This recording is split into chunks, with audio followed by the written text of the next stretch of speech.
Mengapa Merkurius, meskipun dekat dengan Bumi, merupakan planet yang paling sulit dijelajahi? Meskipun menjadi tetangga langit terdekat kita setelah Venus, Merkurius menawarkan tantangan terbesar bagi misi luar angkasa. Namun apa penyebabnya? Kedekatannya yang membara dengan matahari, suhu ekstrim, atau apakah ada faktor lain terkait sifat planetnya? Penjelasannya mungkin akan mengejutkanmu. Persamaan matematika yang kompleks selalu menjadi kelemahanku, hingga aku menemukan Brilliant. Sekarang, aku bisa menyelesaikan masalah yang jauh lebih maju, memahami setiap langkah dalam proses dengan jelas dan logis. Brilliant telah menjadi alat penting bagiku untuk menguasai matematika, sains, dan pemrograman dengan cara yang dinamis dan menarik. Metode pembelajaran aktifnya tidak diragukan lagi adalah cara paling efektif untuk memahami konsep-konsep kompleks. Tidak peduli tingkat pengetahuanmu, Brilliant menawarkan ribuan pelajaran dalam STEM, mulai dari dasar hingga topik lanjutan, dengan pembaruan bulanan konten eksklusif. Selain menguasai persamaan,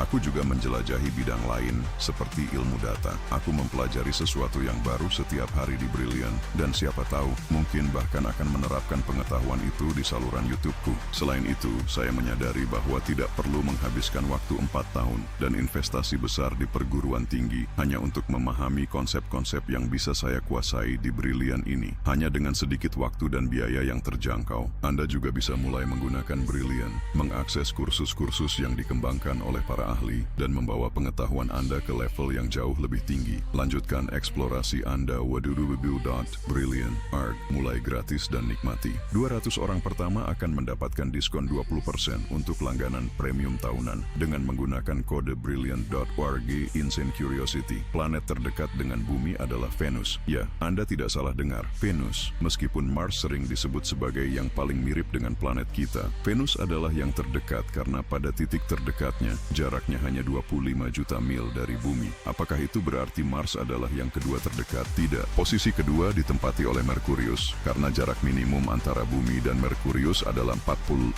juta mil, sedangkan jarak rata-rata antara Bumi dan Mars sekitar 55 juta mil. Selama perihelion, jarak antara Bumi dan Mars turun drastis menjadi 36 juta mil. Namun, fenomena ini hanya terjadi sekali setiap 26 bulan. Karena itu, sebagian besar waktu, Mars tetap lebih jauh daripada Merkurius. Ketika umat manusia memulai eksplorasi tata surya dengan pesawat ruang angkasa, Venus adalah planet pertama yang dikunjungi pada tahun 1992, diikuti oleh Mars pada 1965 dan Jupiter pada 1973. Baru pada tahun 1974, wahana Mariner mencapai Merkurius untuk pertama kalinya. Pada tahun-tahun berikutnya, berbagai misi dikirim untuk mempelajari planet-planet yang lebih jauh. Pada tahun 1974, 1979, 1962, 1965, 2000, dan yang terbaru pada 2007, berbagai eksplorasi dilakukan untuk menyelidiki Mars, planet-planet luar, bahkan asteroid dan komet yang jauh. Selama 3 dekade, Merkurius tidak menerima misi antariksa apapun. Apakah karena wahana Mariner 10 telah mengumpulkan semua data yang diperlukan tentang planet ini, sehingga tidak ada lagi yang perlu dijelajahi? Jawabannya adalah tidak. Mariner hanya melakukan 3 kali terbang lintas, memetakan kurang dari separuh permukaan Merkurius, sekitar 40%. Komunitas ilmiah tetap memiliki minat besar untuk mempelajari dunia yang menarik ini, yang penuh dengan misteri ilmiah. Hambatan sebenarnya untuk misi baru terletak pada fakta bahwa Merkurius, tanpa diragukan lagi, merupakan destinasi planet paling rumit untuk dicapai. Tapi apa sebenarnya yang membuat planet ini begitu menantang untuk eksplorasi antariksa? Tantangan utama dapat dirangkum dalam 2 faktor kritis, kondisi termal ekstrim dan dinamika orbital. Pertama, mari bahas suhu. Sebagai planet terdekat dari bintang kita, Merkurius memiliki kondisi permukaan yang sering mencapai 806 derajat Fahrenheit yang menyengat, panas yang cukup untuk merusak sistem elektronik dan komponen wahana konvensional. Karena alasan ini, setiap pesawat antariksa yang ditujukan untuk mempelajari planet dalam tata surya harus dilengkapi dengan pelindung panas khusus. Pelindung ini diposisikan secara strategis di salah satu sisi wahana, sementara antena komunikasi menjaga orientasi konstan terhadap matahari, memastikan perlindungan instrumen yang paling sensitif. Tantangan kedua, dan yang paling signifikan, terkait dengan pengaruh gravitasi matahari yang sangat kuat. Sebagai benda langit paling masif di sistem kita, bintang kita memiliki tarikan gravitasi yang sangat besar, mengubah setiap pendekatan ke Merkurius yang kecil menjadi perjalanan orbital yang kompleks. Hal ini menyiratkan bahwa saat pesawat ruang angkasa mendekati matahari, kecepatannya meningkat secara bertahap, mencapai tahap di mana kontrol menjadi menjadi sangat sulit. Ini telah menjadi salah satu faktor utama di balik hilangnya berbagai wahana antariksa di wilayah dekat bintang kita. Melakukan manuver pada pesawat dengan percepatan tinggi hanya dengan pendorong adalah operasi yang kompleks, terutama karena wahana eksplorasi biasanya kompak dan tidak memiliki cadangan bahan bakar yang besar. Berbeda dengan pesawat berawak, mengurangi berat semaksimal mungkin sangat penting dalam desain pesawat ruang angkasa. Para insinyur memprioritaskan minimisasi massa di semua aspek adalah kunci, karena semakin berat pesawat, semakin banyak bahan bakar yang dibutuhkan untuk peluncuran. Dan semakin tinggi konsumsi bahan bakar, semakin tinggi biaya misi, sesuatu yang dapat menggagalkan banyak proyek. Dengan anggaran terbatas, setiap liter bahan bakar tambahan pada wahana antariksa berarti lebih sedikit ruang untuk instrumen ilmiah yang pada akhirnya adalah alasan utama misi ini. Meskipun demikian, selama 3 dekade, peneliti dan insinyur tidak berhasil mengembangkan solusi agar wahana dengan bahan bakar terbatas mencapai kecepatan yang diperlukan untuk sampai ke Merkurius. Perubahan terjadi pada tahun 1985 ketika fisikawan nuklir Chen Huiyan, lulusan MIT, mengusulkan metode berani untuk mencapai Merkurius dengan teknologi saat itu. Memanfaatkan keahliannya dalam mekanika orbital, Chen Huiyan merancang lintasan yang unik. Pesawat ruang angkasa akan menempuh jarak yang sangat jauh melewati berbagai planet yang akan memperlambatnya hingga tertangkap oleh gravitasi Merkurius, semua itu dengan konsumsi bahan bakar minimal. Alih-alih rute langsung, rencana Chen Huiyan melibatkan jalur yang jauh lebih panjang. Dalam lintasan ini, pesawat ruang angkasa akan menyelesaikan sekitar 15 orbit mengelilingi matahari sebelum menempatkan diri di orbit Merkurius. Wahana Messenger ditugaskan untuk misi rumit ini, memanfaatkan bantuan gravitasi dari Bumi, Venus, dan Merkurius, melintas Bumi sekali, Venus 2 kali, dan Merkurius 3 kali. Setiap kali melintas, kecepatan rata-ratanya relatif terhadap matahari meningkat, sementara kecepatan relatif terhadap Merkurius secara bertahap menurun. Bagaimana ini diterapkan dalam praktik? Bayangkan mencoba masuk ke dalam kereta sementara berada di dalam mobil yang bergerak. Kereta tersebut melaju dengan kecepatan 60 mil per jam di rel yang sejajar dengan jalan utama dan akan melewati gudang tepat pada pukul 13.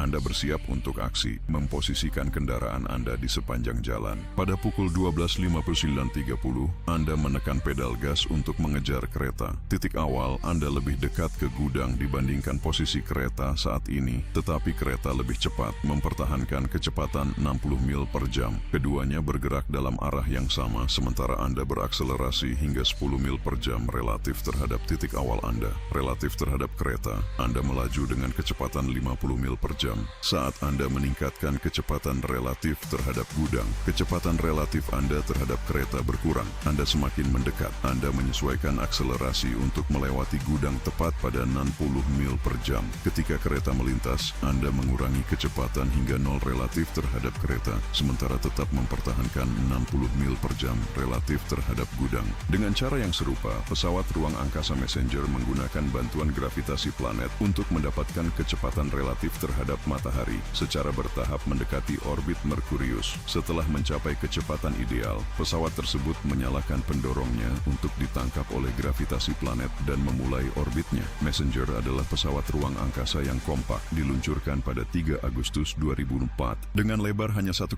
meter dan berat sedikit lebih dari 1 ton, pesawat ini dilengkapi dengan pendorong untuk penyesuaian jalur, pelindung panas melindungi instrumennya, sementara 2 panel surya yang secara mengejutkan digunakan sebagai layar surya, melengkapi sistem energinya. Manuver ini sedikit mengurangi kecepatan pesawat ruang angkasa berkat aksi angin matahari. Energi yang dipancarkan oleh matahari menyebar ke seluruh sistem planet, mencapai pesawat ruang angkasa, dan memberikan tekanan yang hampir tak terasa. Meskipun kekuatan angin matahari tidak signifikan dan biasanya tidak memengaruhi jalannya misi ruang angkasa, dalam kasus pesawat Messenger yang perjalanannya sangat panjang dan memakan waktu beberapa tahun, efek ini sangat penting untuk membantu perlambatan. Dengan cara ini, tim ilmuwan menjaga panel surya selalu mengarah ke matahari. Strategi ini menghemat bahan bakar secara signifikan, memperpanjang durasi operasional misi secara considerable. Messenger menjalankan semua orbitnya dengan presisi dan tanpa hambatan besar, melintasi Bumi,